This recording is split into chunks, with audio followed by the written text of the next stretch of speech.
Hello student, today we will start our new chapter Advanced RDBMS Concepts, in which we will discuss about the DBMS transactions. So let us start. This is our chapter number 10, Advanced RDBMS Concepts. So in this chapter we will discuss about the database transactions. What is database transaction? This question arises in our mind. So let's start. In general, an event of the access or modify the record from database is called database transactions. अगर हम लोग generally इसको समझने की कोशिश करें कि database transactions होते क्या हैं, तो इसको हम लोग ऐसा बोल सकते हैं कि जब भी डेटाबेस के साथ किसी भी ऐसा कोई भी एक ऐसा इवेंट हो जिसमें रिकॉर्ड्स को एक्सेस करने की कोशिश की जाए या उसको मॉडिफाई करने की कोशिश की जाए, तो उसे क्या कहा जाता है? डेटाबेस ट्रांजेक्शन्स कहा जाता है. अ transaction is a logical unit of work LUW on the database that must succeed और फेल एंटायरली. अब ट्रांजेक्शन्स होता क्या है, या मैं उसको थोड़ा सा और एलाबोरेट करूं तो हम लोग ऐसा बोल सकते हैं, अ transaction is a logical unit of work. Transaction क्या होता है? लॉजिकल यूनिट ऑफ वर्क होती है ऑन द डेटाबेस. किसके ऊपर? डेटाबेस के ऊपर. दैट मस्ट सक्सीड और फेल एंटायरली, जो या तो सक्सीड होगी या टोटली फेल हो जाएगी. मतलब या तो इवेंट होगा या तो नहीं होगा, लेकिन ऐसी कंडीशन नहीं होगी कि इवेंट आधा हुआ और आधा नहीं हुआ. तो इसी को हम लोग क्या बोलते हैं? ट्रांजेक्शन्स बोलते हैं, या इसी को ट्रांजेक्शन की लॉजिकल यूनिट ऑफ वर्क कहा जाता है. Our database transactions may contain several statements or commands but work as an atomic operation on the database. अब डेटाबेस का जब ट्रांजेक्शन्स होता है तो उस ट्रांजेक्शन में बहुत सारे स्टेटमेंट, बहुत सारी कमांड्स होती है, लेकिन वो बहुत सारी कमांड्स या बहुत सारे statement as a atomic operations work करते हैं. एटॉमिक ऑपरेशन का मतलब वो यूनिकली एक ही ऑपरेशन कहलाता है, लेकिन उसके अंदर बहुत सारे स्टेटमेंट या कमांड्स हो सकती है. प्रॉपर्टीज ऑफ ट्रांजेक्शन्स और एसिड प्रॉपर्टी, ये सबसे ज़्यादा मोस्ट इंपॉर्टेंट क्वेश्चन आप बोल सकते हो. एग्जाम में एसिड प्रॉपर्टी के बारे में पूछा जाता है, और ये एसिड प्रॉपर्टी किसके ऊपर होती है? ट्रांजेक्शन्स के ऊपर. ट्रांजेक्शन्स के बारे में हमने अभी देखा कि ट्रांजेक्शन मतलब क्या होता है? जब भी डेटाबेस से कोई डेटा या रिकॉर्ड एक्सेस किया जाता है या मॉडिफाई किया जाता है तो उसे ट्रांजेक्शन्स कहा जाता है. और transaction possesses the following acid properties. ये एसिड प्रॉपर्टी आपको याद रखना बहुत ज़रूरी है, और इसका फुल फॉर्म भी आपको पता होना चाहिए, क्योंकि ये जैसा भी मैंने कहा कि मोस्ट IMP क्वेश्चन है आपके इस पर्टिकुलर चैप्टर का. इसमें बहुत कम स्लाइड है, शायद आज ये चैप्टर ख़त्म भी हो जाएगा, तो इसलिए आपको थोड़ा सा ध्यान रखना है कि एसिड प्रॉपर्टी इस चैप्टर के अंदर है, और इसका फुल फॉर्म आपको पूछा जाता है ऑब्जेक्टिव में, और 5 मार्क्स का पूरा एसिड प्रॉपर्टीज़ के ऊपर क्वेश्चन भी पूछ लिया जाता है, तो आपको ये पता होना चाहिए. अब एसिड प्रॉपर्टी का जो फर्स्ट लेटर है ए से मतलब होता है एटॉमिसिटी. एटॉमिसिटी का मतलब होता है ऑल और none. A transaction is executed entirely और none. No any transaction is allowed to run partially. अब एटॉमिसिटी का मतलब होता है कि कोई भी ट्रांजेक्शन अगर आपके डेटाबेस पर हो रहा है तो ये इंटायरली तरीके से होगा या नहीं होगा. ऐसा कभी नहीं होगा कि कोई भी ट्रांजेक्शन पार्शियली हो रहा हो. मतलब यहाँ पर जितने भी ट्रांजेक्शन आपको देखने के लिए मिलेंगे, मतलब डेटाबेस के साथ हमेशा या तो कोई ट्रांजेक्शन होगा तो कम्प्लीटली डन हो जाएगा या कम्प्लीटली फेल हो जाएगा. कभी भी यहाँ पर ट्रांजेक्शन इस प्रोसेस में नहीं रहेगा कि ट्रांजेक्शन चल रहा है और लॉन्ग टाइम तक चल रहा है, या आधा हुआ है आधा बाद में होगा. ये कंडीशन कभी नहीं होना चाहिए. Next one is consistency. C for consistency. A transaction must leave the database in the consistent state after completion. No any transaction is allowed to leave the database in inconsistent state because before execution it was in consistent state. अब यहाँ पे देखिए, इनका कहने का मतलब क्या है कि कोई भी जो ट्रांजेक्शन हो रहा है डेटाबेस के साथ, वो ट्रांजेक्शन होने के पहले आपका डेटाबेस किस स्टेट में था? कंसिस्टेंट स्टेट में था. कंसिस्टेंट स्टेट का मतलब होता है कि ट्रांजेक्शन जब भी किया गया होगा पहले वो प्रॉपर डन हो चुका था और अपनी ही एक प्रॉपर स्टेज में था, और जब आपने नया ट्रांजेक्शन उसके साथ किया तो वो कंसिस्टेंट स्टेट में था। अब आप जो ट्रांजेक्शन्स करेंगे वो ट्रांजेक्शन के बाद भी आपका जो डेटाबेस है वो कंसिस्टेंट कंडीशन में रहना चाहिए, और कंसिस्टेंट कंडीशन में रहेगा तो उस कंडीशन में क्या होगा, आपका डेटाबेस प्रॉपर कहलाएगा। तो इसी कारण से आपके डेटाबेस को कंसिस्टेंट रखने के लिए हम लोग जो भी ट्रांजेक्शन्स करते हैं वो एटॉमिक होते हैं। एटॉमिक का मतलब अपन ने ऊपर देखा था कि वो ट्रांजेक्शन या तो कम्प्लीटली डन हो जाते हैं या कम्प्लीटली फेल हो जाते हैं, पार्शली ट्रांजेक्शन अलाउड नहीं होते। तो इसी प्रकार से हम लोग क्या करते हैं, डेटाबेस को कंसिस्टेंट स्टेट में रखने की कोशिश करते हैं। Next one is integrity. I for integrity. Transaction is an atomic unit, it must be executed independently, no any other transaction should interfere during the execution of transaction to avoid the conflicts। अब integrity का मतलब होता है कि जो transaction है वो एक प्रकार से एटॉमिक यूनिट है, और जब भी कोई ट्रांजेक्शन परफॉर्म होगा तो वो इंडिपेंडेंटली परफॉर्म होगा, मतलब उसी के पीरियड में या उसी के समय कोई दूसरा ट्रांजेक्शन उसी डेटा से रिलेटेड नहीं हो सकता, ताकि जो कॉन्फ्लिक्ट होते हैं उनको अवॉइड किया जा सके। मतलब इस प्रकार से डेटा की इंटीग्रिटी को क्या किया जाता है, बना के रखा जाता है। मतलब सेम अकाउंट से same record at a time कभी भी फेच नहीं किया जा सकता, भले अलग अलग सिस्टम है आपके पास, या दो अलग अलग सिस्टम पर आप सेम रिकॉर्ड को एक्सेस करने की कोशिश कर रहे हैं तो वो पॉसिबल नहीं होगा। मैं आपको बहुत सिंपल सा एग्जांपल बताता हूँ कि मान लीजिए आपने किसी भी तरीके से एक एटीएम के 2 क्लोन बना ली, मतलब एक एटीएम कार्ड है उसी का एक क्लोन बना लिया तो सेम एक और एटीएम कार्ड हो गया, या गलती से बैंक ने आपको एक दूसरा एटीएम कार्ड भी अलाउड कर दिया है। तो अब उस कंडीशन में क्या होगा, आप अगर ये सोचे कि हम दोनों, आपके अकाउंट में 5000 रुपीज़ है और आप 2 अलग अलग एटीएम में जाकर at the same time same moment पर अपना कार्ड इंटर करें और सेम टाइम पर आप पासवर्ड डालें, तो आप दो कार्ड से आप 5-5 हज़ार रुपये निकाल सकते हैं। तो ऐसा नहीं हो पाएगा, क्योंकि सेम टाइम पर अगर आप कार्ड को एंटर कर रहे हैं तो वहाँ पर क्या होगा, कॉन्फ्लिक्ट होगा, और वो कॉन्फ्लिक्ट को अवॉइड करने के लिए ही डेटाबेस के साथ क्या यूज़ की जाती है, इंटीग्रिटी प्रॉपर्टी, ताकि आपके द्वारा किया गया इल्लीगल तरीका एक्सेस ना हो पाए। तो डेटाबेस की इंटीग्रिटी बनाए रखना बहुत ज़रूरी होता है। आपको रीज़न मैंने अभी बता दिया एग्जाम्पल के through. Next one is durability. D for होता है durability. The changes made by the transactions are permanently nature, that is effect of the transaction is recorded permanently. अब जितने भी ट्रांजेक्शन हम लोग करते हैं वो सारे क्या होना चाहिए, परमानेंट इन नेचर होना चाहिए, मतलब वो परमानेंटली हो जाना चाहिए और रिकॉर्ड भी हो जाना चाहिए, मतलब वो सेव हो जाना चाहिए। ऐसा ना हो कि आपने ट्रांजेक्शन्स कर लिया और रिकॉर्ड में जो डेटाबेस का रिकॉर्ड है वहाँ पे वो अपडेट ही ना हो, या वहाँ पे टेम्परेरीली अपडेट हो और बाद में फिर बदल जाए। तो यहाँ पे जो भी ट्रांजेक्शन आप डेटाबेस के साथ करते हैं वो ड्यूरेबल होना चाहिए। ड्यूरेबल मतलब जो भी आपने ट्रांजेक्शन किया उसका इफेक्ट आपका कहाँ पर आना चाहिए, डेटाबेस के ऊपर आना चाहिए। और जब भी आप नया ट्रांजेक्शन करेंगे तो नया ट्रांजेक्शन फिर से जो इफेक्ट लाने वाला है वो तुरंत डेटाबेस के ऊपर अफेक्ट होना चाहिए। तभी हम लोग क्या बोल सकते हैं कि जो ट्रांजेक्शन्स हैं या जो डेटाबेस का ट्रांजेक्शन है वो क्या है, ड्यूरेबल है। तो ये 4 पॉइंट थे जिनके ऊपर एसिड प्रॉपर्टी बनती है, और ये ट्रांजेक्शन्स के लिए बहुत ज़रूरी होता है। Database transaction an example. अब हम लोग एग्जाम्पल के बेसिस पर समझने की कोशिश करते हैं कि डेटाबेस के अंदर ट्रांजेक्शन्स किस प्रकार से होते हैं। और ट्रांजेक्शन में contain several commands like select, delete and update etcetera to perform an specific action, और we can say work on the database. हम जब भी ट्रांजेक्शन्स की प्रोसेस को करते हैं तो हमें जनरली सिलेक्ट, डिलीट या अपडेट कमांड का यूज़ करना होता है, ताकि जो भी टास्क हम लोग ट्रांजेक्शन्स के लिए करना चाहते हैं या कोई भी स्पेसिफिक एक्शन हम लोग करना चाहते हैं डेटाबेस के ऊपर वो कर सकें। Suppose an amount of 1000 is transferred from Ajay's account number is 1005 to Mohan's account number is 1102 in account table, then it can be represented as.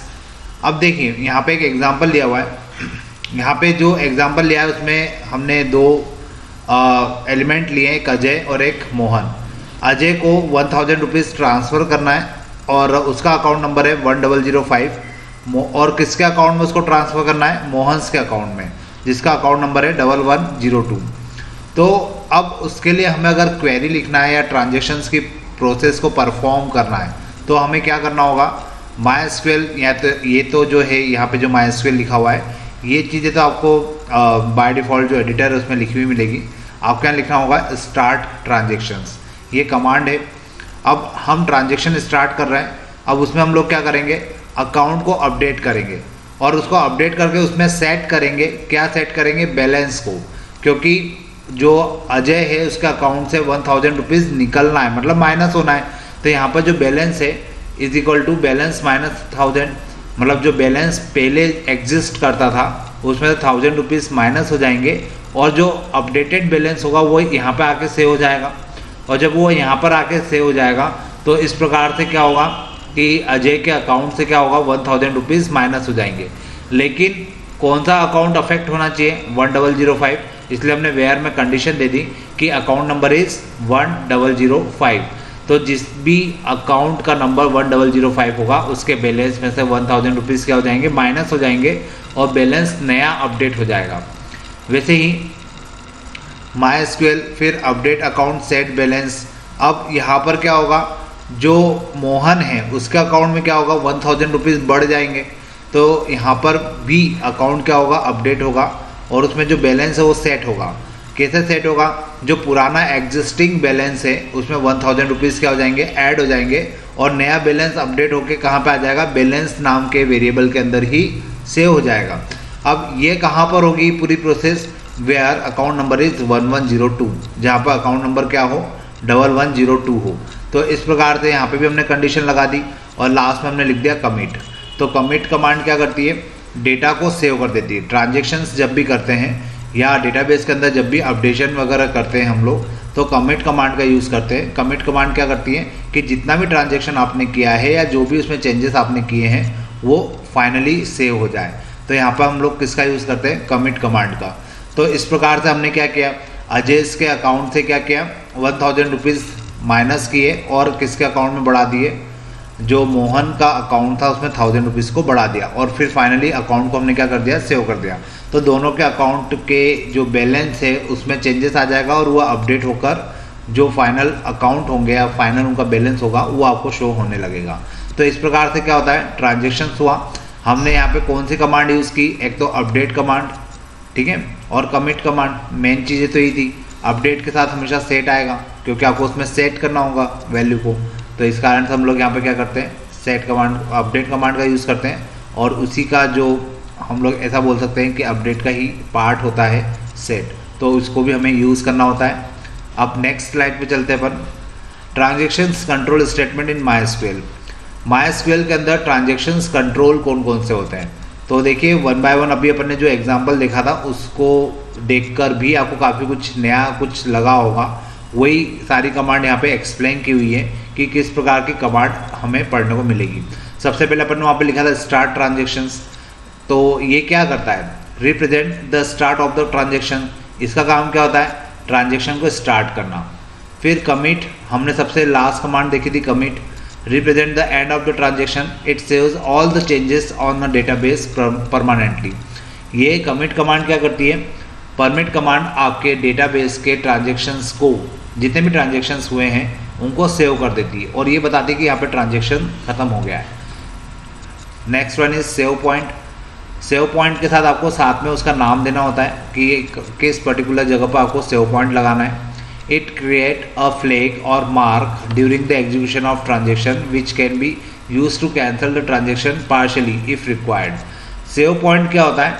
ये एक प्रकार का फ्लैग होता है या एक प्रकार का मार्क होता है। जब भी हम लोग ट्रांजेक्शन्स कर रहे होते हैं या ट्रांजेक्शन का एग्जीक्यूशन हो रहा होता है तो फ्लैग या मार्क का यूज़ किया जाता है। ये हमें बताता है कि अगर हम कोई ट्रांजेक्शन को पार्शियली डिलीट करना चाहते हैं या कैंसिल करना चाहते हैं तो सेव पॉइंट तक का डेटा क्या हो जाता है? डिलीट हो जाता है। अगर आप लोग चाहें तो ऐसा किया जा सकता है, इसलिए आगे लिखा है if required. Next one is roll back. It cancels the effect of the transaction and restore the previous state of the database, work like a undo operation. Roll back क्या होता है? ये एक प्रकार से अनडू ऑपरेशन होता है। आपने जितने भी इफेक्ट किए हैं ट्रांजेक्शन्स के साथ या जो भी आपने डेटा में अपडेशन किया है, अगर आप लोग चाहते हैं कि आपने जो डेटाबेस में ट्रांजेक्शन्स किया है या जो भी आपने चेंजेस किए उनको आप कैंसिल करना चाहते हैं या आप उनको वापस से प्रीवियस स्टेट पर लाना चाहते हैं, तो आपको कौन सी कमांड यूज़ करना चाहिए? Role back. ये सारी कमांड जो अभी मैं यहाँ पे बता रहा हूँ, commit, save point, roll back, इनके बारे में शॉर्ट नोट एग्जाम में पूछा जाता है, तो इनको आपको बहुत अच्छे से याद करना है। फिर रोल बैक की हम लोग बात कर रहे थे। अब partial roll back can be done using save point created in the transaction. अगर आप कंप्लीटली सारी कमांड्स का रोल बैक नहीं करना चाहते, आप चाहते हैं कि कुछ ही कमांड का रोल बैक हो, तो उस कंडीशन में आपको सेव पॉइंट को यूज़ करना चाहिए। सेव पॉइंट जहाँ पे आपने लगाया होगा या जहाँ पे आपने फ्लैग या मार्क को क्रिएट किया होगा, वहाँ तक का डेटा क्या हो जाएगा? रोल बैक हो जाएगा और उसके ऊपर का डेटा आपका एज इट इज रहेगा। मतलब सेव पॉइंट एक प्रकार से क्या हो गया? रिस्टोरिंग पॉइंट हो गया, जहाँ तक आप डेटा को अनडू कर सकते हैं। Last one is set auto commit. If auto commit is enabled, the changes are immediately saved after completion of the command without using commit command explicitly. अब अगर आपने ऑटो कमिट कर रखा है, ऑटो कमिट को आपने इनेबल कर रखा है, तो उस कंडीशन में क्या होगा? आप जितनी भी कमांड लिखते जाएंगे या जितनी भी कमांड को एग्जीक्यूट करते जाएंगे, वो कमांड क्या होती जाएगी? खुद ब खुद कंप्लीट होती चली जाएगी और कमिट होती जाएगी, मतलब सेव भी होती चली जाएगी। फिर आपको अलग से बाहर से कमिट लिखने की ज़रूरत नहीं है। आपकी कमांड बाय डिफ़ॉल्ट क्या होती जा रही है? कमिट होती जा रही है या सेव होती जा रही है। अब अगर आप ये चाहते हैं कि आप ऑटो कमिट को इनेबल करना चाहते हैं, तो आपको यूज़ करना होगा set auto commit equal to 1, ताकि क्या हो? आपका ऑटो कमिट फीचर क्या हो जाए? इनेबल हो जाए। या अगर आप उसको डिसेबल करना चाहते हैं, तो आपको क्या लिखना होगा? Set auto commit equal to 0, that is disable auto commit feature. ठीक है, तो इस प्रकार से हम लोग क्या कर सकते हैं? जो ऑटो कमिट है उसको इनेबल कर सकते हैं और डिसेबल कर सकते हैं। इसके बाद नेक्स्ट है save point and roll back of the transactions. देखिए यहाँ पे एग्जांपल्स के बेसिस पर आपको एक्सप्लेन किया हुआ है कि किस प्रकार से सेव पॉइंट और रोल बैक का यूज़ किया जाता है। सेव पॉइंट आर फ्लैग और marker created during the execution of the transaction which can be use to cancel the transaction partially. Save point या फ्लैग एज अ फ्लैग या marker use किया जाता है। कब किया जाता है? जब भी हम लोग ट्रांजेक्शन्स को एग्जीक्यूट करते हैं, तो वहाँ पर ट्रांजेक्शन्स को पार्शियली कैंसिल करने के लिए हम लोग सेव पॉइंट का या रोल बैक सेव पॉइंट का यूज़ करते हैं। और ये प्रोसेस किसके बेसिस पर होती है? रोल बैक से होती है। तो देखिए यहाँ पे example, set auto commit equal to 0। Set auto commit equal to 0 का मतलब क्या हुआ? अभी अपन ने पढ़ा था कि यहाँ पर हमने ऑटो कमिट कर रखा है, मतलब डेटा बाय डिफ़ॉल्ट सेव होता चला जा रहा है। स्टार्ट ट्रांजेक्शन, ट्रांजेक्शन को स्टार्ट किया। अपडेट किया, अपडेट की कमांड लिखी है, यहाँ पे डॉट डॉट डॉट लिखा है, वो अपडेट हमने यहाँ पे कुछ कमांड में या कुछ डेटाबेस में अपडेट किया होगा। फिर सेव पॉइंट M1 लगा दिया। अब ये सेव पॉइंट क्या हो गया? M1 क्या हो गया? एक प्रकार का फ्लैग हो गया या मार्कर हो गया, जिस पे हम लोग आकर क्या करेंगे? वापस से रुक जाएंगे। फिर इंसर्ट इनटू, यहाँ पे कोई डेटा हमने इंसर्ट किया होगा, उसको डॉट डॉट डॉट करके छोड़ दिया, मतलब यहाँ पे कोई कमांड हमने रन की, फिर अपडेट किया।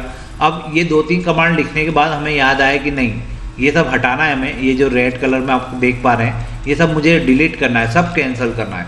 तो मैं नीचे क्या लगा दूंगा? Roll back. और रोल बैक कहाँ पे जाएगा? To the save point M1। Save point M1 तक का रोल बैक हो जाए, मतलब ये जो बीच का रेड कलर का आप लोग देख पा रहे हैं, ये सारा क्या हो जाएगा? डिलीट हो जाएगा। यहाँ तक का डेटा अब सेव नहीं होगा। तो इस प्रकार से हमने क्या किया? इस प्रकार से हमने सेव पॉइंट का यूज़ किया और रोल बैक का यूज़ कर जो बीच की कमांड्स थी उनको क्या कर दिया? अनडू कर दिया। Effect of the insert and update command up to save point M1 will be cancelled. Partially roll back, ये क्या हो गया? पार्शियली रोल बैक हो गया। और पार्शियली रोल बैक होने से क्या हुआ कि सेव पॉइंट M1 से लेकर रोल बैक के बीच की सारी कमांड आपकी क्या हो गई? कैंसिल हो गई। वैसे ही एक और एग्जाम्पल है, set auto commit equal to 0, ये आपको समझ में आ रहा है। स्टार्ट ट्रांजेक्शन, यहाँ से ट्रांजेक्शन स्टार्ट हुए। अपडेट, यहाँ पे डेटा अपडेट हुआ। फिर सेव पॉइंट M1 लगाया और सेव पॉइंट M1 लगाने के बाद हमने लिखा इंसर्ट इनटू, यहाँ पे कोई आपने डेटा एंटर किया होगा डेटाबेस के अंदर, क्योंकि कमांड आपको याद होगी। इंसर्ट इनटू कमांड होती है काय के लिए? डेटा को डेटाबेस के अंदर सेव करने के लिए। फिर अपडेट, यहाँ पे कोई ट्रांजेक्शन हमने अपडेट किया, उसके बाद हमने केवल यहाँ लिखा है रोल बैक। और देखिए इस साइड हमने लिखा था roll back to the save point M1 और यहाँ पे लिखा है केवल रोल बैक। तो रोल बैक करने से क्या होगा कि transaction will be roll back up to the begin of the transaction. यहाँ पर जो ट्रांजेक्शन होंगे मतलब कहाँ से स्टार्ट कहाँ तक का डेटा रोल बैक हो जाएगा, जहाँ से ट्रांजेक्शन स्टार्ट हुआ था उसके बीच का पूरा डेटा क्या हो जाएगा आपका कैंसिल हो जाएगा। इवन सेव पॉइंट M1 का भी कोई इफेक्ट यहाँ पे नहीं पड़ेगा, और सेव पॉइंट M1 का भी कोई इफेक्ट नहीं पड़ेगा। इसका मतलब क्या हुआ कि आपको यहाँ पर डेटा सीधे जो मतलब रोल बैक करने के बाद जो कंट्रोल है वो सीधे स्टार्ट ट्रांजेक्शन के नीचे आ जाएगा। तो इस प्रकार से यहाँ पे सेव पॉइंट का कोई यूज़ नहीं रह गया और डेटा पूरा क्या हो गया, कैंसिल हो गया। इसके बाद हम लोग देखते हैं auto commit and roll back. इसके ऊपर शॉर्ट नोट लिखने के लिए आता है और ये आपको बहुत अच्छे से समझ में आना चाहिए क्योंकि ये पूछा जाता है। MySQL offer auto commit feature which automatically committed the changes immediately after execution of command in the transactions if it is enabled, that is set auto commit equal to 1। ये बात अभी हमने थोड़ी देर पहले भी की थी कि ऑटो कमिट फीचर क्या करता है, अगर आपने इसको इनेबल कर रखा है तो जितनी भी कमांड हम लोग ट्रांजेक्शन्स के बाद लिखते जा रहे हैं वो सारी कमांड क्या होती जाएगी, खुद ब खुद एग्जीक्यूट ऑटो कमिट होती चली जाएगी या सेव होती चली जाएगी। फॉर एग्जाम्पल देखिए यहाँ पे एग्जाम्पल भी दिया हुआ है, set auto commit equal to 0, start transactions, insert, यहाँ पे कुछ कमांड लिखी है और फिर हमने रोल बैक किया तो record is not inserted since it is done by roll back command. अब यहाँ पे अंडन नहीं हो सकता, रिकॉर्ड इज नॉट इंसर्टेड, यहाँ पे रिकॉर्ड इंसर्ट नहीं हो पाएंगे क्योंकि यहाँ पर क्या हो रहा है, हमने रोल बैक लगा दिया है और रोल बैक लगाने से क्या हो गया, ये ऑटो कमिट 0 था तो ऑटो कमिट 0 होने के कारण डेटा कुछ सेव हुआ नहीं, और रोल बैक अगर सेव हुआ नहीं तो रोल बैक कहाँ पे जाएगा ये पता ही नहीं चलेगा। तो इस कारण से यहाँ पर रोल बैक काम नहीं करेगा। लेकिन हमने set auto commit equal to 1 लिखा है तो 1 लिखने से क्या होगा कि आपने जैसे रोल बैक यूज़ किया या कोई भी रिकॉर्ड आपने ऑटो कमिट 1 कर रखा है तो आप जितने भी यहाँ पे चीज़ें करते जा रहे हो वो ऑटोमेटिकली क्या होती जा रही है, रिकॉर्ड होती जा रही है। और कभी आप लोग यहाँ पर रोल बैक लगाएंगे तो ट्रांजेक्शन तक का डेटा क्या हो जाएगा, रोल बैक भी हो जाएगा। तो ऑटो कमिट करने से क्या होता है, डेटा बाय डिफ़ॉल्ट खुद ही सेव होता चला जाता है, आपको एडिशनली कमिट लिखने की ज़रूरत नहीं होती। Once a transaction has been committed by commit command और auto commit it can't be roll backed. अब अगर आपने एक बार भी किसी डेटा को या किसी भी ट्रांजेक्शन को आपने कमिट कर दिया या ऑटो कमिट कर दिया तो उस डेटा को रोल बैक नहीं किया जा सकता। ये बहुत इंपॉर्टेंट पॉइंट है, इस बात को ध्यान रखिए। और इस प्रकार से यहाँ पे आपका ये चैप्टर ख़त्म हो रहा है। ये एक ही चैप्टर, एक ही वीडियो का लेक्चर था, छोटा सा चैप्टर है। Auto commit, roll back, save point, transactions, ये क्या होता है ये आपको समझ में आए होंगे। तो अब हम लोग नेक्स्ट चैप्टर स्टार्ट करेंगे नेक्स्ट वीडियो से। आज के लिए अपन इतने ही रखते हैं। Thank you.